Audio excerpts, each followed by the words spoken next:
Hello, magandang umaga, magandang tanghali, magandang hapon, magandang gabi kung saan ka man kayo naroon. Isa na namang live show ni Tatay Jack Ferds. Nandito po si Ems Vega, si Tex Villa. Magbatian muna tayo habang para hindi na tayo tuloy-tuloy na ang diskusyon natin mamaya. Sabi ni Tex Villa, masantas siya ago o chika Tatay Jack Ferds. Okay, ang sagot ko. Masantos siya, agumutod sika. Sabi ko sa kanya, tama na naman ang analysis ko. Mukhang may plano ang Senado na ibalik ang Confidential and Intelligence Fund ni VP Sara. Di ba ilang beses ko nang sinabi yan? Ganyan na po ang gagawin ng Senado. Whether they are successful in restoring the CIF of VP Sara, that remains to be seen. Okay. Trexbilia, ganyan ka. Di ba, Trexy? Madalas kong sabihin niya. Wala yata naniniwala sa analysis ko. Yun, tumutumpak na. Tama na. Sabi ko pa nga, una tayo parati. Reaction ng yung mga iba dyan after I analyze it properly. Saka sila magre-react kung magkakaroon na ng actual news. Pero tayo, nauna. Ito, pakiusap ko, ito, mga members ko, may mga channels. Sila, Trexy Villa, napagaling yan. Si Judy Basco, napakabait. Si Lily Regasa, si Charlene Kim, si Carclea Fontelo, si Lady Net, at si LQV, the pet lover. Supportan po ninyo. Mga membro ko yan. Dapat lang na supportan nyo yung mga membro ko. Okay, si Jam nandito. Okay. Yes, kahit tinggal yan sa Congress, pwede naman balik sa Sara, pwede rin beto ng president, di ba tato? Okay, oo. Pero sa palagay mo, ibibito? Hindi. Kaya, nung sinabi ko yan, nung unang-una pa lang. Gagawin niya ng Senado kasi magre-re-elect sila sa national election. Siyempre, Mindanao ang Visayas ay pangangalagaan nila para sigurado marirelect sila. Kaya ba nilang banggain ng mga Duterte doon sa Visayas at Mindanao? Idulo ng mga tao sa Mindanao at saka sa Visayas. Sa Mindanao na lang ang mga Duterte. Let's be honest. Okay. Please support po si Tessa Vargas and her SSS TV family. You can notice that they are very supportive of this channel. So I'm giving back in return yung pagsuporta nila sa akin na nananawagan ako sa pagsuportahan niyo po ang family members ni Tessa Vargas kasi ang babait nila. At kanyan din si Ma'am Lintek. Ang bait yun. Siya po ang nagpag-graduate sa akin na 1,000. Saka sa ibang membro ko dito, ay pinag-graduate niya na 1,000. Punta kayo doon para kung maliit kayong vlogger po, punta kayo kay Ma'am Lintek para matulungan kayo ni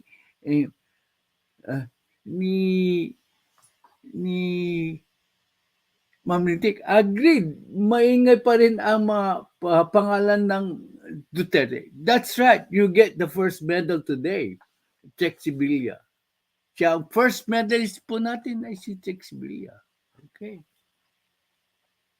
Ang sabi ko, sa ikauulan ng bayan, unit team ni na PBBM BP Sara ay kailangan at patnubayan. Please support the unit team. Okay.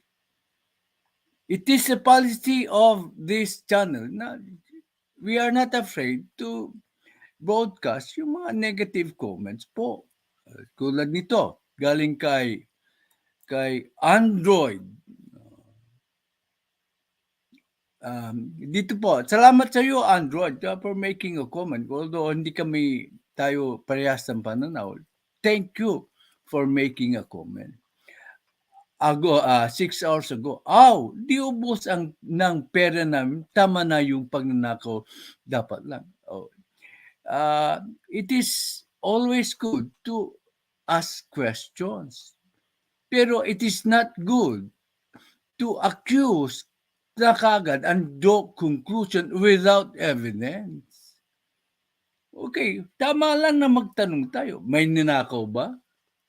Tama lang po. Tama lang po na magtanong.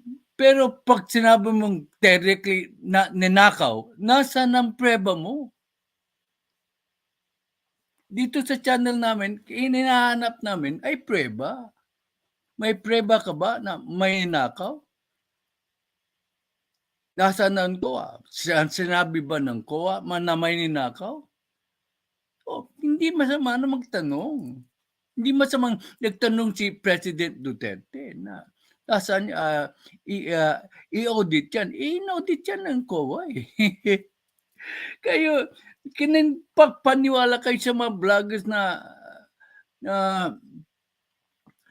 nagsasabing may ninakaw. Nasaan ang preba?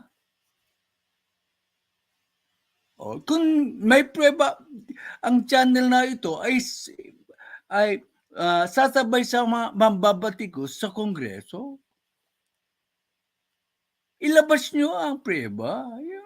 Yun lang ang pakiusap ko. Hindi masama magtanong. Hindi masama magtanong. Okay. So, thank you though, Android, for voicing up your frustration. Siguro frustrated ka lang. So, kaya madali kang mauto ng mga vloggers. Kasi hateful po yung parang pag-comment mo na parang may ninakaw. Nasaan ang ebidensya? Hi, po, Tatay Jack po, thank you, Mark. May guardian angel nandito, si Mark Ubias. Sabi niya, guardian angel ko daw siya. Good morning, Tatay Jack po. So, yan, pinomote na kita, Lili Ragasa. Okay. Pag nagko-comment kayo dito, ingat-ingatan yung mga komento nyo kasi ilalabas natin dito. Hindi na kami natatakot na ilabas ang inyong mga comments. Okay. So much for that. Nandito si Hams Vega, si Tricky Vilsa, si Winsel Pisces, si Jam nandito. Regular na si Jam dito. I think he likes the format of this. Umpisa natin yung pag-present po. Dito po, parating may ebidensya, mayroong umpisahan natin sa isang ito.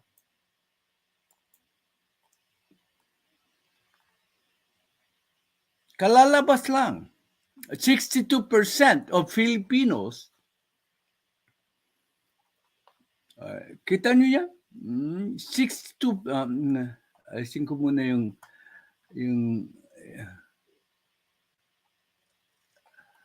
palitin ko yung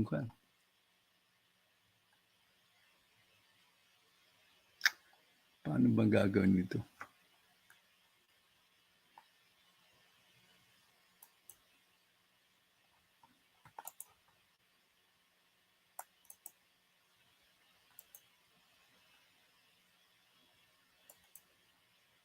Ayan. Mas maliit, okay. Ayan.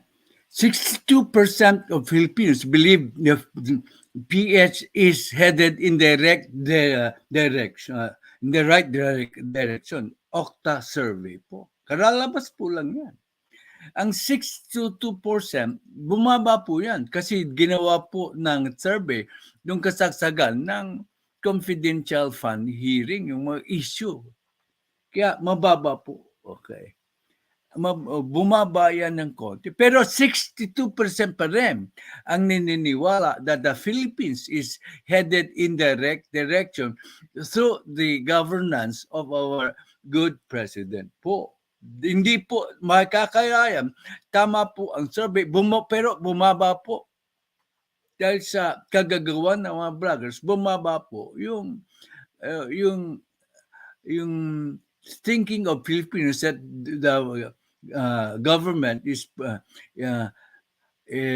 doing the right thing, giving direct the direction for our country. Okay, so balita po ito. Majority still believe that the Philippines is headed in the right direction, according to the recent survey conducted by Octa Research. Okay. Nandito po si Ryan Lochte and the great Happy Ernest. Okay. It needs to go on ng Magasa survey for the third quarter 2023. Of respondents said the country was headed in the right direction. However, this was a 10% drop from the second quarter. Okay. Latest survey showed that 20% believe otherwise. Ito yung mga dilawan. Okay. That is expected. Nag-drop po ng 10%. Pero still, ang gusto kong i-point out na 62% pa rin ang mga tao ang inaakala tama ang direksyon ng ating bayan sa pamumuno ng ating magaling na presidente. Unang balita yan, magandang balita yan. Medyo disappointing ng konti. Pero nakakatuwa pa kasi 62% ng Pilipino naniniwala pa rin sa ating presidente. Okay. Balita muna yan. So,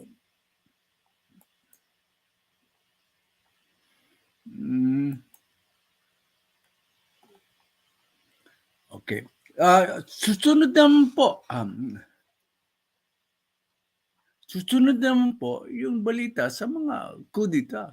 Sabi ko sa inyo, hindi pang sasalita muna si Presidente Marcos. Kasi hayaan niya yung mga aliporis niya, sa term na, aliporis siya, o yung mga kakampi niya, magsasalita. Yung mga kasandaluhan, si Amy, okay, ito po. So dito, makikita nyo na parating may ebidensya ang aking presenta. Present ko.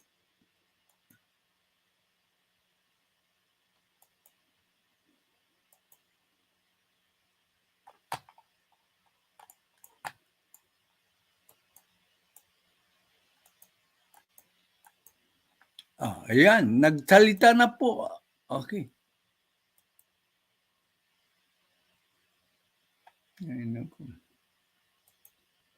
Ayan, nagsalita na po ang kapatid ng ating mahal na presidente. Sabi niya. 2 days ago pa pala ito. Hindi ko nakita. Ngayon ko lang nakita, kaya ngayon ko lang ibabalik. Okay. So, sabi ko, hindi magsasalita ang presidente. Nagsasalita yan ang presidente sa press conference. Kung tatanungin siya, siyempre sasagot siya. Palagi ko sasagot ang presidente, I do not, parang, hindi ako magsasalita. Wala naman, sabi niya. I will not, talk about it because it's only rumor. Parang gano'n ang sasabihin ng presidente sa press conference. Hindi niya masyadong di-discuss yan. Parang i-disregard lang niya. Ang sagot lang niya. Yan ang analysis kong sasabihin ng presidente. Kung sakasakaling matanong siya sa press conference. Yan sinasabi ko na in advance ang sasabihin ng presidente. Pero ang kapatid niya, yung ate niya, ang nagsalita. Ang sabi ng Senador Amy, si Super Ate, Senator Amy Marcos on Sunday dismissed the alleged destabilization plot against the administration of his brother, President Marcos Jr. Yan, nagsalita na. Siyang Marcos, nagsalita na. There was nothing like that. Uh, there are always rumors and speculations. There are forums, there are group chats. Sabi niya, nakukuha yan sa group chats. Sa mga vloggers. Kaya nga, yung mga vloggers yung ginagawa nila na wala namang ebidensya, they're causing more harm than good.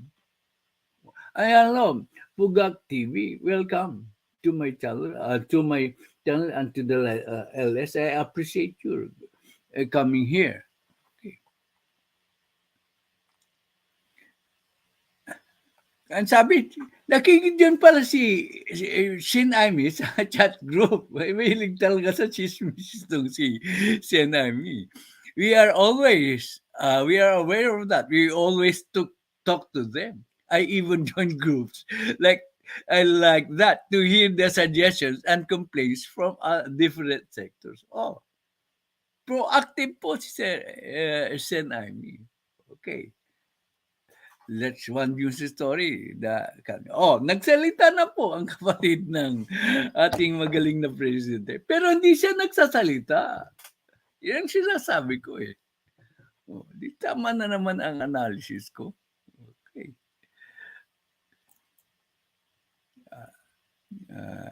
Puro balita ito.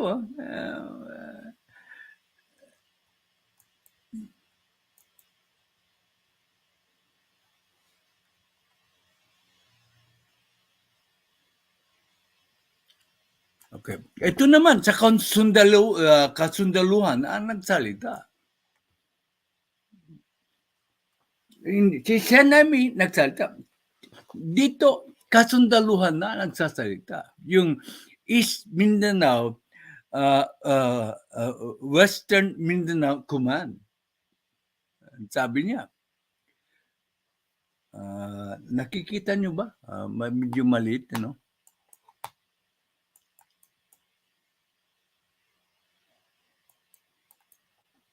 Okay. Ay, nako.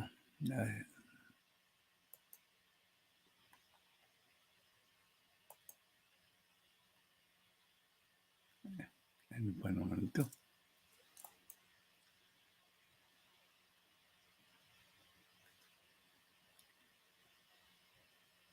Pasensya na ko, hindi ako teki.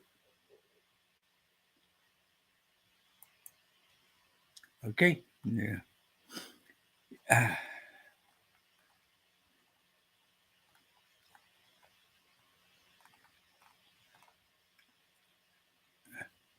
Bronner disclosed on Friday, November 3, the existence of a purported destabilization plot against the president. Sabi niya.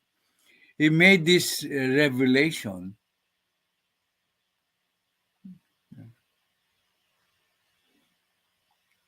all news na ito.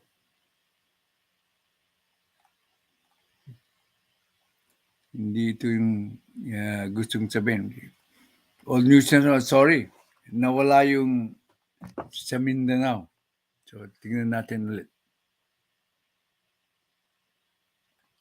So,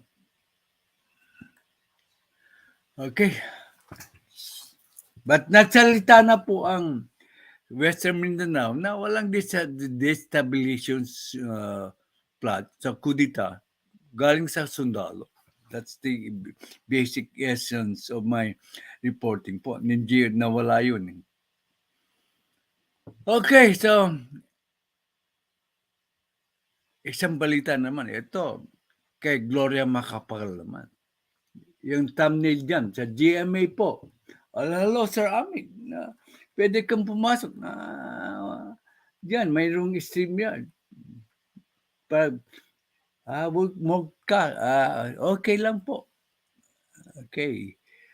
Sa atin lang natin.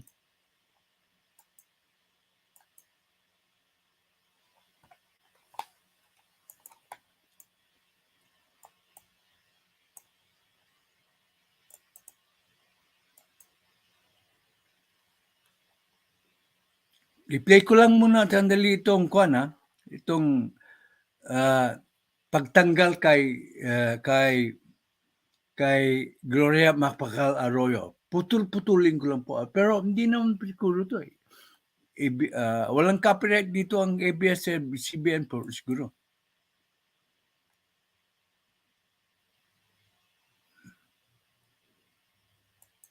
Ayaw. Ayaw. Mr. Speaker, I move to elect Representative Antonio Tonipet Albano as Deputy Speaker, Vice Representative Gloria Macapagal Arroyo. Ngayon. There is a motion to elect the Honorable Antonio Tonipet Albano as Deputy Speaker, Vice the Honorable Gloria Macapagal Arroyo. Is there any objection? Chair hears none. The motion is approved. Majority Leader. Ayan, narinig nyo. Ang bilis ng pagbang ng gobble. Wala pang magpagsasalita. Napansin nyo? Kasi sasabi nila, is there objection? Putap, pang. It's already done. So, yan ang katotohanan po. Ilagay ko lang ng malaki-laki para makasabay kayo sa akin. Tinanggal ng Kamara nitong Martes, November 7, 2023 bilang Deputy Speaker si Pampanga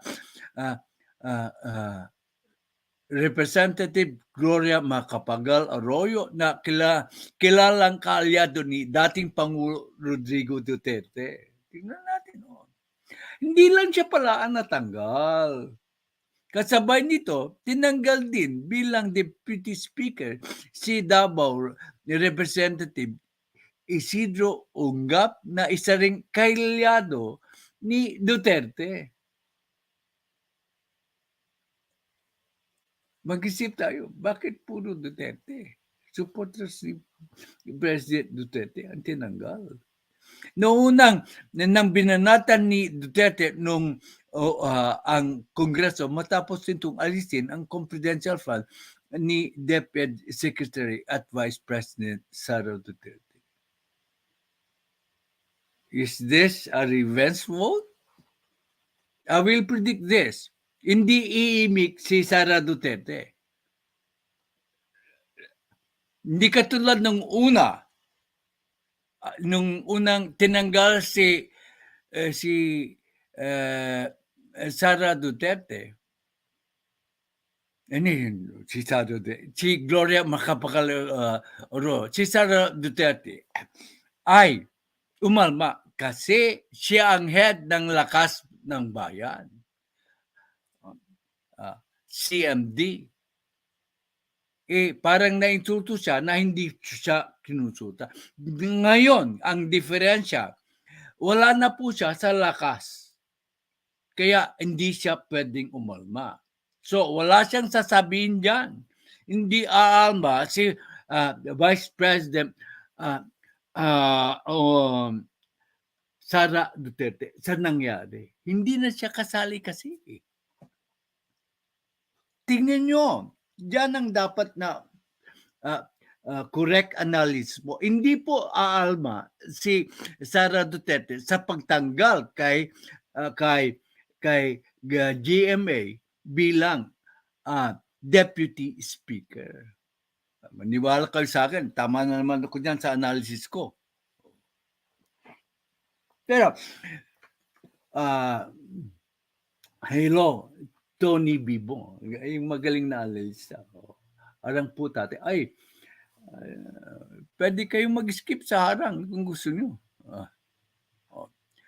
Pero bakit puro Duterte ang tinatanggal? Wala na bang karapatan ang mga pro-Duterte na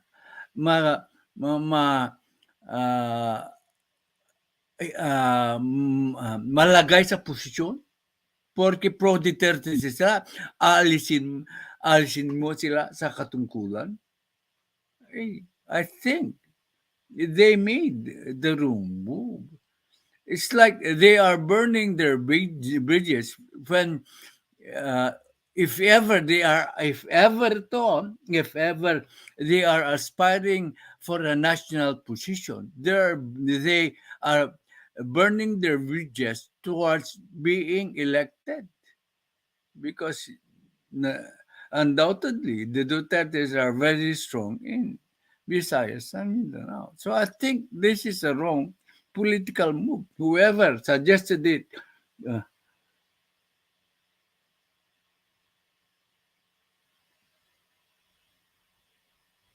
for the second time, hindi na alma si Bibi kasi mainit ang mga issues at sa kanya, lalo na mababawasan ang suporta. That's partly true, correct. Pero ang main reason po, Trexie, is that hindi siya dapat sumausaw because she is no longer part of the party. Kaya hindi siya magsasalita. Tama ka, ang galing mo ng political analyst, Trexie. Kaya mag-subscribe kayo po sa channel ng magaling kong miyembro, si Trexie Villa. Tingnan nyo, kanyang sinasabi. Yan, itatalakay niyo yan. Ay, tama po ang iyong pananaw. Okay. Pero ang analysis ko, opinion ko ito, ha? Opinion ko, bahala kayong magkuha ng inyong opinion.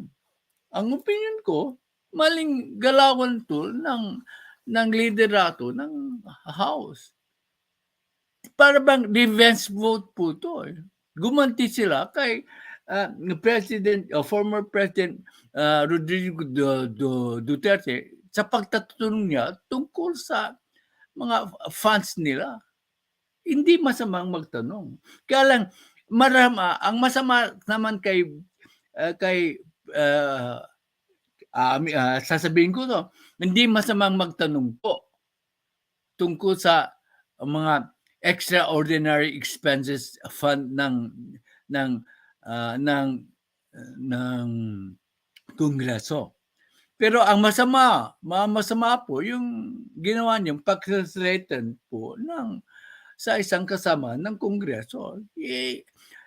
Siyempre, magko-coalesce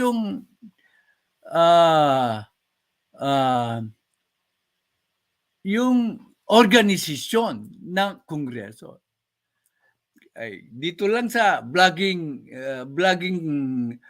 community natin, nung ang isang babaeng vlogger inatake ang isang organisasyon, isang samahan ng dating member siya. Nagsama-sama yung remaining members para atakihin yung umatake. It's a natural tendency na yung institusyon na inatake mo ay magsama-sama para ipaglaban ang kanilang institusyon. Ganyan po ang nangyari. Alam niyo na ang sinasabi ko. It's a microcosm of what is going to be the effect of the attacks. If you attack an institution, ganun po ang reaction ng institution that is being attacked.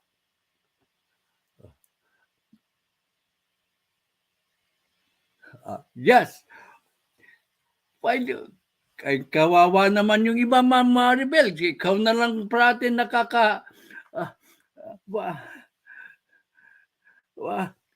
nakakakuha ng medalya. Ganda na naman ang iyong pananaw eh. So the second and last medal is given again to Maribel. Pagbigyan mo naman sila Ma'am Maribel na pag-ikaw naman pala. Nagbibiro lang ako. Kasi maganda ang that's true. They are only dependent sa kanilang distrito. Kaya matapang sila. Also, late ka Tony Bibo. Wag mo na siyang sumasaw sa kumukulong tubig. Right! Ang galing. Right, check. You're right again. Si Tony Bibo is also right. The also wrong move of PRD was hosting the Congress calling the Philippines not to pay taxes. Yeah, it was the wrong move of PRD. Kaya nga, in my discussion last night, sabi ko, we cannot be held hostage by one person. Otherwise, we will become a banana republic.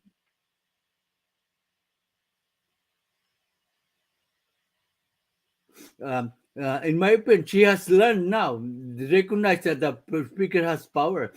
That's like before, though he's nobody, there's a time for everything. Maybe, yan pananaw mo, maybe you're right. It's a combination of things po, Chupaingwen. But ang primary reason, in my analysis, is hindi na siya membro ng lakas. Kaya, kung magsasasaw bakit mo sasawsawan? Aatakin siya, hindi ka naman parte ng Congress, hindi ka naman parte ng partido. Yun ang iniingatan ni Sara Duterte na magiging criticism against sa kanya. Okay, may hindi na topic ito. Ang aking pananaw, ay prediction ko, hindi siya makikisawsaw. Okay. At least most of you agree with my perspective. I agree, sabi ni Trexie, kay may Maribel, the voters will become, sorry, Tony Bieber, you have maganda yung prospectus mo, pero unahan sa medalya ito. Okay.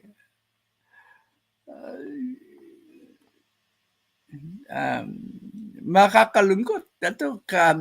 Iprindig ko na ito noon na magbabangayan yung mga kagagawa ng mga vloggers ito Away-away sila. Kaya ganyan. Kaya sabi ko, tigilan muna natin yung awayan. Magkakawatak-watak po tayo. Okay. That's another part of the fun. Tapos na tayo niyan. So, ang susunod na balita,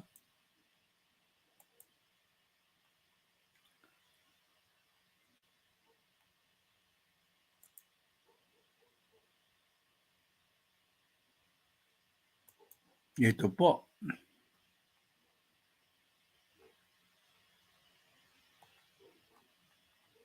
Aha. Nakikita niyo yan, Can you see it? Sayang, si Director hindi pwede. May ginagawa, may busy. Ayan, nababasa niyo?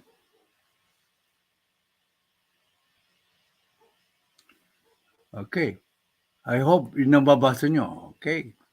Vice President and Education Secretary Sara Zimmerman Duterte gladly received, the word is glad, on Tuesday the petition filed before the Supreme Court questioning the constitutionality of the transfer PH 125 million contingency fund of the 2022 national budget of the Office of the Vice President. Okay. Hindi siya natatakot. He will come sit.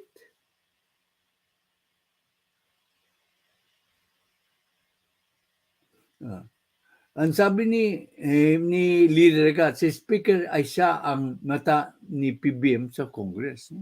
Maybe, tama. Okay.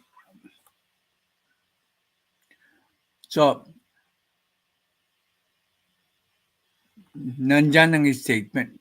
Pero, ang importante dito makuha natin is, sino naghain ng petisyon? Ang naghain ng petisyon ay si Barry Gutierrez. Okay. Malinaw yan, ha? Ang naghain po ng petisyon ay si Barry Gutierrez. Sino si Barry Gutierrez? Yung campaign manager ni Lenny Robredo. Sino si Lenny Robredo? Dilawan. Pumapasok na po, sumasasaw na po ang mga dilawan. Okay. Sumasasaw.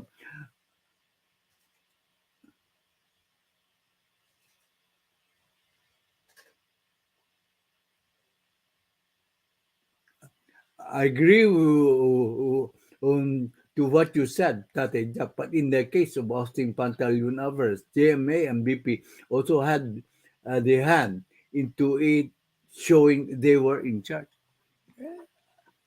I do not, that's despite, I do not dispute your fact. They were in charge because he was so unpopular. Right now, Speaker Martin is not that unpopular. So it's like comparing apples and oranges. Hindi po pwede, hindi right now, unless Speaker Martin Romualdez sinks in popularity, he sinks in his popularity, bumaba po yung popularity niya, ay hindi po magsasucceed ang ouster ni Speaker Martin Romualdez. So let's not discuss yung ouster ni Speaker Martin Romualdez because that is almost impossible at the current situation. Kaya lang na alis po si Speaker Alvarez is because he was unpopular. At sabi ni Bendalis, Jack says are at stake here and who will benefit? Oh, that's right. Ang gagaling mga puntos ni Maribel Sara. Okay. So, the funds, according to the petition, should be returned to the National Treasury. Saan man ibabalik ni Sara Duterte 125 billion? Diyos ko naman. Saan sa kukuha ng 125 billion? Sa pocket niya? How absurd naman yung petition baka sabihin nyo, kasi 2022 ang sinasabi rito eh.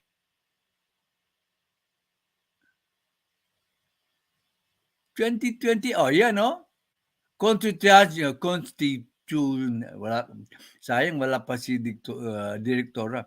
125 million contingency fund in 2022. Nagasana yan. Kung ibabalik sa National Treasury, sa manggagaling 125 billion sa pocket ni Sara Duterte. That is a preposterous idea. Ang dapat lang to declare it whether it is constitutional or unconstitutional. If it is unconstitutional, so hindi na pwede yung mga transfer of funds. Hindi yung ibabalik yung pera sa National Treasury kasi nagasana yan. Hindi po tinutulan ng COA. Ano man naman. Ginugoyo kayo ng mga dilawan.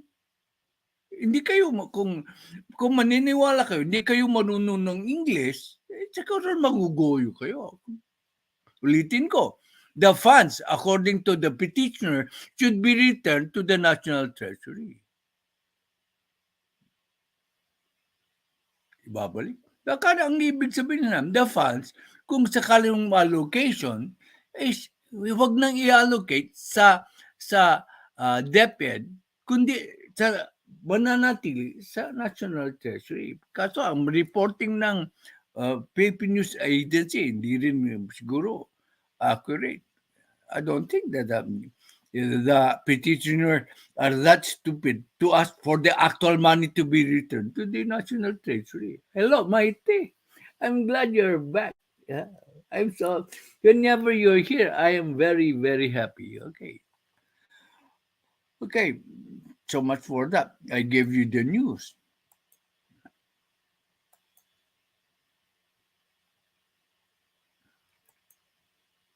Dito parating mayroon tayong sinasabi na mayroong ebidensya. Okay.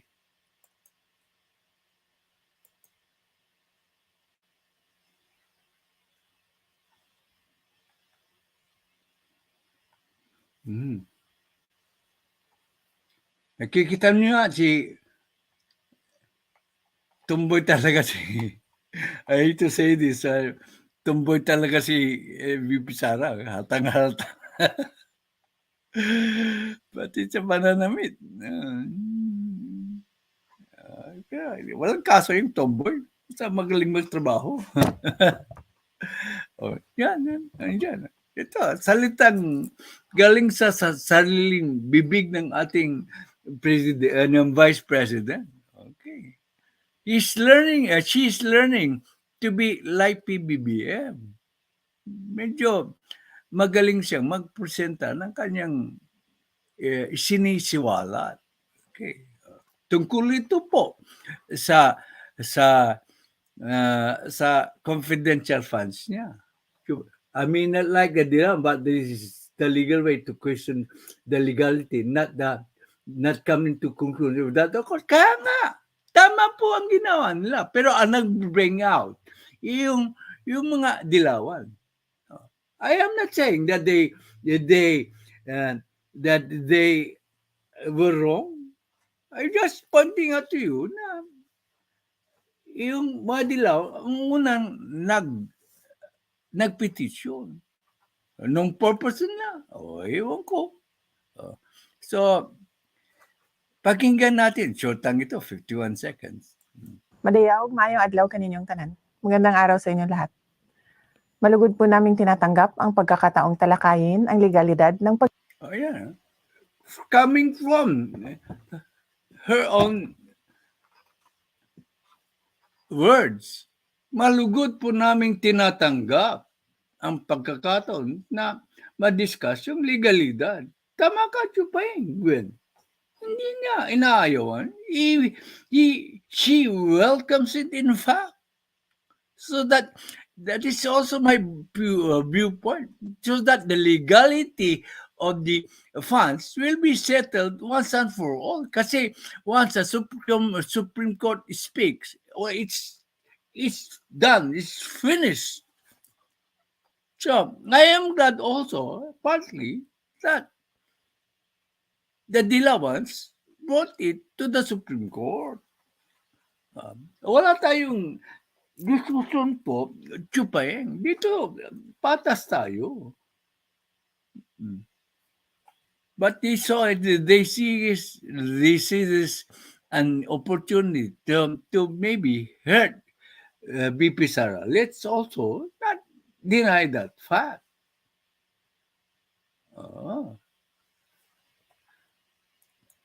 paglilipat ng pondo. Umaasa kami na ang dunong ng Korte Suprema ay magiging daan upang tuluyang matapos ang usapan.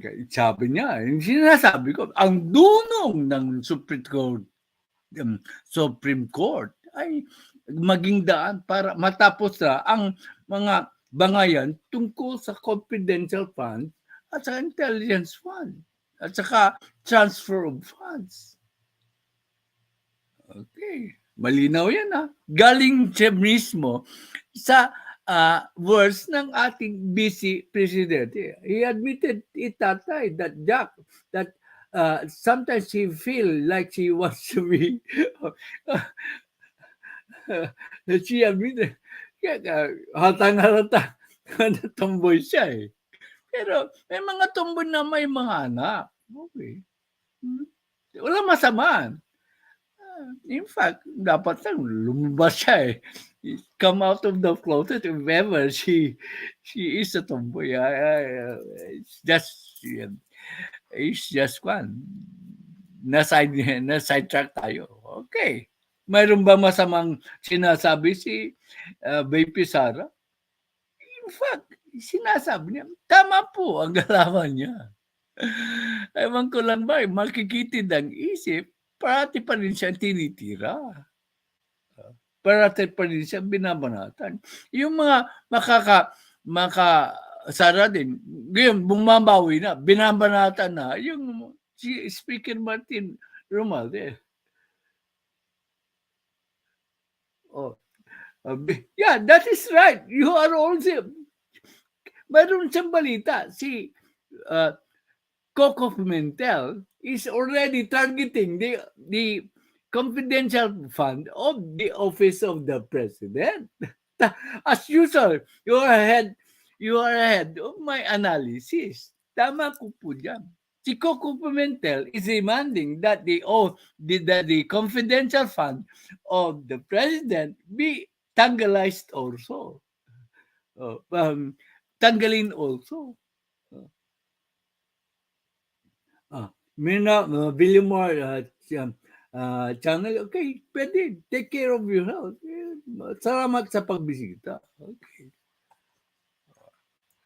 Pin na ito. Ngayon naman, tutukan natin ang mahirap na tungkulin sa pagpapataas ng antas ng kalidad ng edukasyon sa ating bansa. Ito yung sinasabi mo, Maribel, na tutukan niya ang pagtaas ng antas ng edukasyon ng Pilipinas. Yun daw po ang gagawin niya. Di ba yun ang idea mo, Mang Maribel Zavala? O yan, nanggaling na mismo sa bibig ng ating Vice Presidente. Atake sila ng atake. Magaling din sa ating mga mag-aaral at mga kawani ng Department of Education mula sa lahat ng uri ng banta at pang-aabuso. Napakahalagang pagtuunan din natin ng pansin ang pagtugon ng mga mahalagang issue ukol sa presyo ng mga bilihin na nakakaapekto sa ating mga mag-aaral at kanilang mga pamilya. Syukran. Okay. Diba? Ang ganda ng message po ng Vice Presidente. Hindi siya tumutututa na sa kaso niya sa Supreme Court. In fact, she welcomes it. Okay. Maganda ang diskusyon natin niya. Okay. Hindi na ako masyadong hirap na magpansa kasi natakpon ko na-find out ko ng proper way. Yung ilalad ko lang dito sa screen. Dati hindi ko alam, kaya hirap ako. Binubura ng mighty ang aking research. Ngayon, hindi na mabura.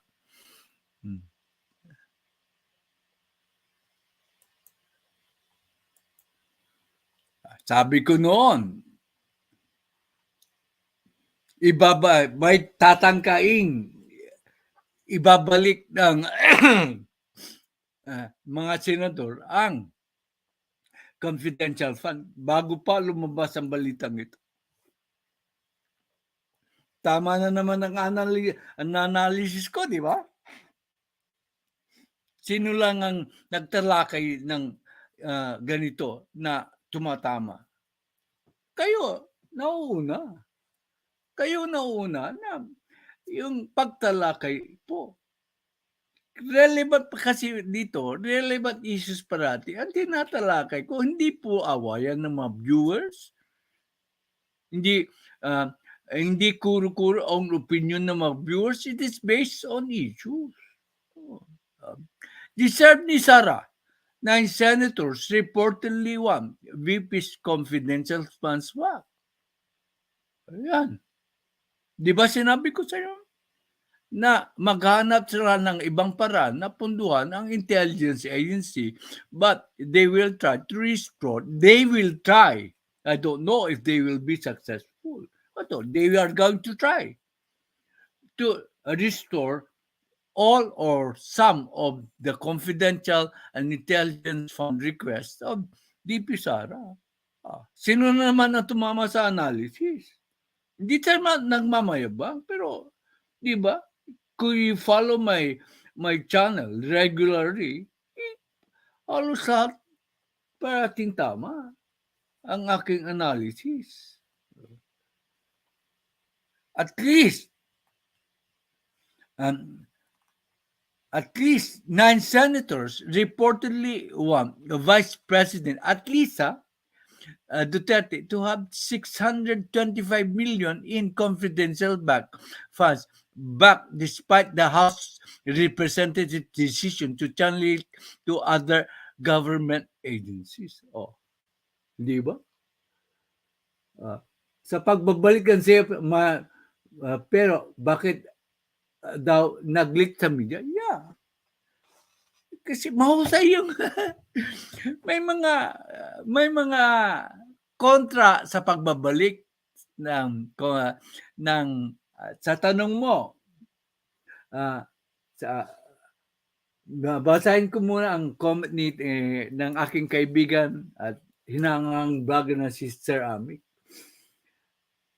But tatay, nagwala na si Senator Jingo dahil sa executive session pala. Ang executive session po, para sa kalaman ng karamihan, ay secret po. Ito yung sinasabi ko na yung confidential fund as to be discussed in a executive session. Di ba sa research ko, lumitaw yan? Nagpapatunay na tama yung research ko na mayroong executive session. Not subject to public or to the press because the nature of the fund is confidential. Tama na naman ako. Yung naghahanap ng transparency, hindi po pwede. Kasi confidential in nature. Kaya tama ang ginawa ng Senado na magkaroon ng confidential fund. Kaso may mga kontra sa confidential fund ni Sara Duterte. Inilik yung usapan sa confidential fund. Executive, tama. Nagaling talaga si Sir Ami sa pagbabalik ng confidential. Pero bakit siyempre, they want to incense, pagalitin yung mga isipan ng mga tao sa Senado. Hindi sila magsasaksin. Kasi ang analysis ko, yung magkakandidato na for re-election, 12 na yun. 24 senators lang. They only need a majority. Plus, idagdag mo si Jingo Estrada, si Robin Padilla. Di 14 na yun. Si Loren Ligada, kaibigan niya ni Sara Duterte. At saka si Amy Marcos, BFF ni. Mag-BFF siya. So, 12 plus 4, 16. Palagay nyo, magsasaksid ba ang mga senador na ito na i-restore? Kayo na bahala mag-isip.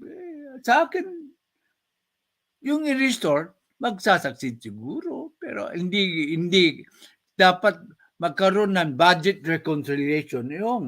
Yung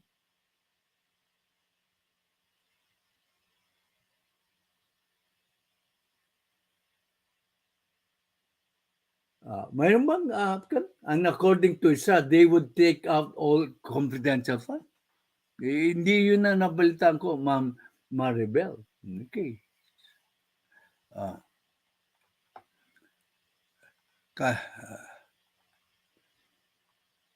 Okay. Ito po.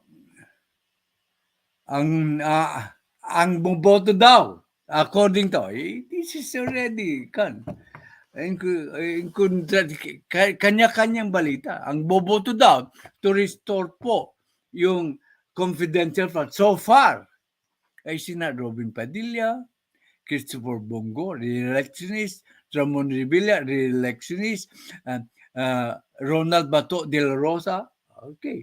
According to, sabi to, Jingo Estrada is part of the senators who want. You sent me the video, okay? I will send Jingo Estrada, Lito Lapid, Francis Tolentino, Cynthia Villar. This is a case, of course, of deniability. Pero In that case, nabawasan na. I believe you that you said the video na nagsabi siguro na they would take out the confidential fund. But I have to see the video first, mamanang. Okay. But based on this report, kasali siya sa magre-restore ng confidential fund. Okay. Nagbibig sabihin, nagbago siya because of the leak. I wouldn't trust him kung babago-bago siya ng salita. Okay.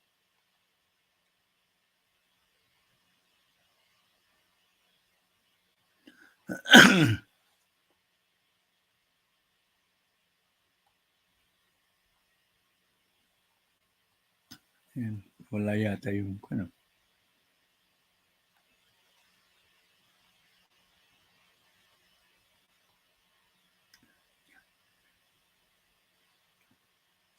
Sandali lang po, nawala yung isang kan.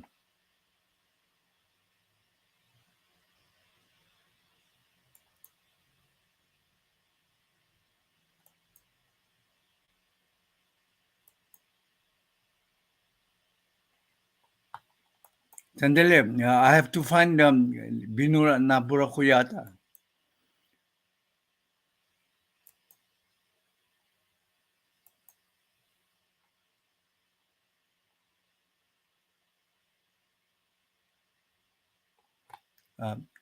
Give me a few minutes.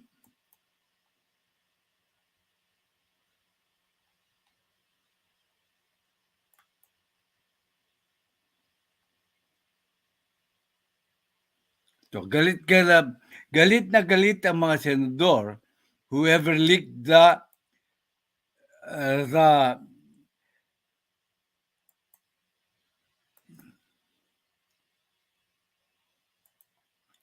okay.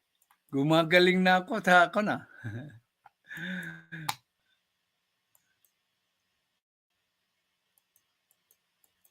Ito po galit si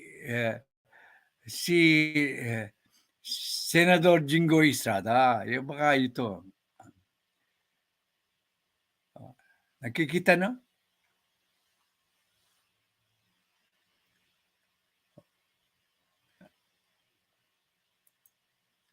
Who leaked into info on senators in favor of restoring BP Sara's CIF? Subire Estrada wants Senate ethics probe. Kapapasok lang po. Plus Gatchalian ba? Okay.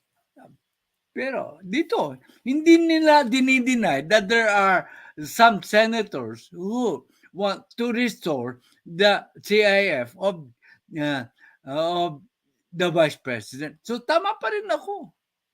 Pwedeng hindi kasali si Jingo Estrada. Pero ito po, senators on Tuesday, November 7, sought an investigation why details of their detalya po ng executive meeting na was released to the media who was a colleague or person responsible for the leak. Ibig sabihin, yung detalya is somewhat correct. That there are senators who are willing and attempt to restore the confidential fund of Sara Duterte. Hindi po natin mai-deny yan. Hindi po dinideny ng mga senador kasi inilik daw eh. Executive session na yun. They should not be leaked. Umalma si Senator Jingo Estrada. This was after Senator Jingo Estrada stood up during the Senate's plenary session to protest the release of the news story in an online news platform Politico.com about 9 senators who support the restoration of the 625 million confidential fund despite the House of Representatives' decision to channel it to other government agencies.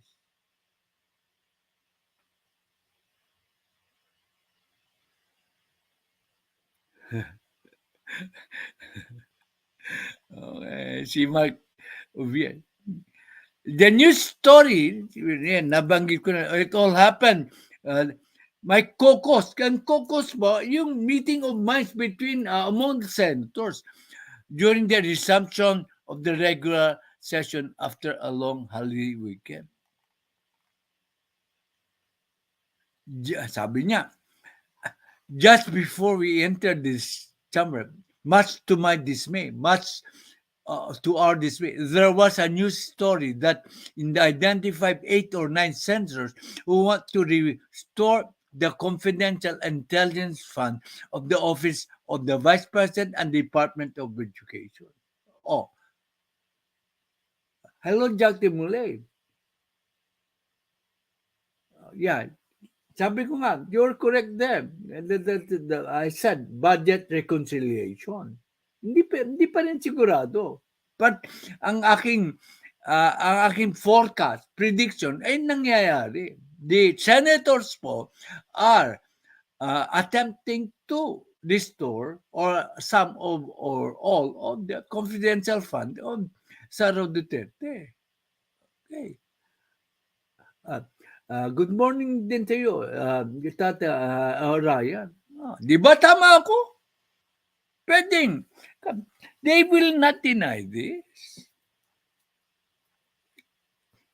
Hindi tayo pagmamayabang. Tama na naman ang analysis ko. I've been a senator for more than 10 years. This is the first time that I encountered the leakage. Talagang, ang mga kontra sa... sino ba kumokontra sa confidential fund si Sara? Yung vocal. Hindi na ako magpapangalan. Alam niyo na kung sino. Yung mga hindi po ililikyan ng pro Sara Duterte. Sara said the Senate should summon the media outlet and disclose to them who among them violated the rules, leaked information on what transpired. Hindi po idinidina, hindi ko Sara na mayroon talagang pinag-usapan. Ito, sinasabi ko na sa'yo, ito ang proof that they should do it in executive Jack Mulay session. Yun ang dapat gawin nila. Di ba, nung nagdiskusyon tayo, yun ang sinasabi ko. That it should be done through executive session, hindi yung public hearing. Again, I was proven right sa diskusyon natin nung nagkulab tayo nila Inaro Stories at si Papa B. I was right again.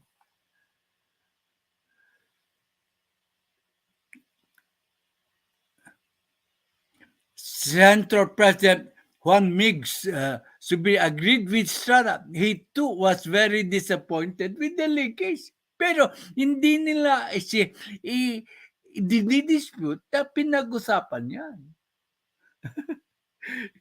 Na loko ka. Loko ka Ceramic. Pemintel at si Hunti. Hindi ko na loko talaga. Si Hunti at Payment. Loko kayo mga kaso dito you are on the verge of violating the rules of code of conduct. It's not easy. Tingnan natin yung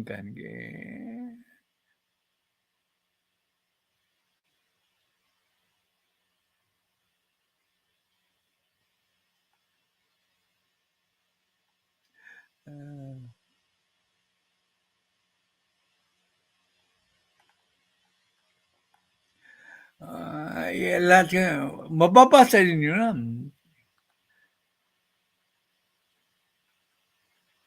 Sabi ni Villanueva, regarding the rules of during executive session, remanded under Section 129 of our rules, any senator who violates the provision contained in the proceeding may, by 2/3 of all votes of the senators, be expelled.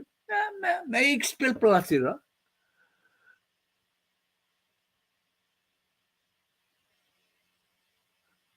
Tama ka dyan. Majority of the Philippine viewers. Dahil nalason ang isip nila sa wrong information na makabayang black at saka transparency. Nag-uyo sila ng misinformation campaign na makabayang black. Kasi pilit transparency. Pati magagaling na vloggers naniwala o the concept of transparency. Only few of us fought so the real truth that it is confidential and not supposed to be divulged sa public. Kaya ang kasinungalingan pag inulit-ulit mo ay paniniwalaan ng karamihan. Yun nangyari po. Yun po ang nangyari. Ay, nako.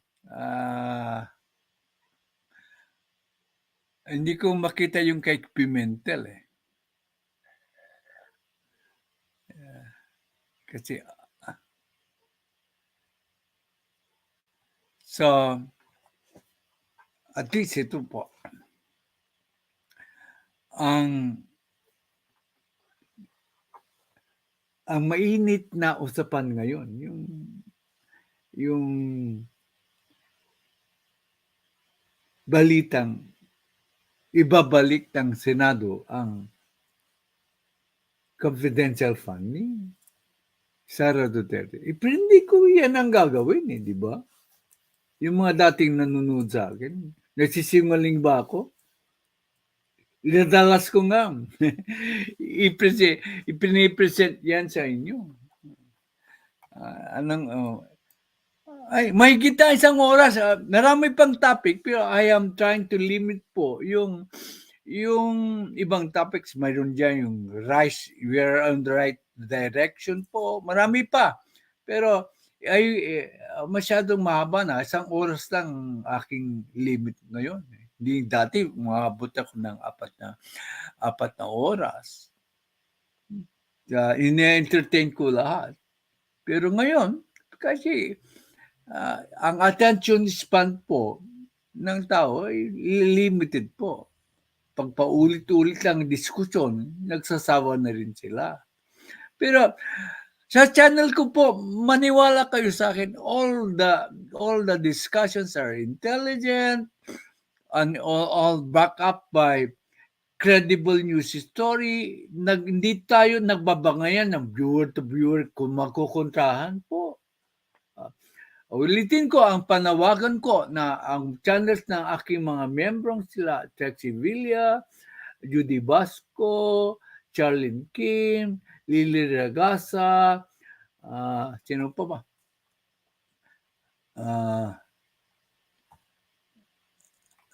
Lady Queen B, the pet lover,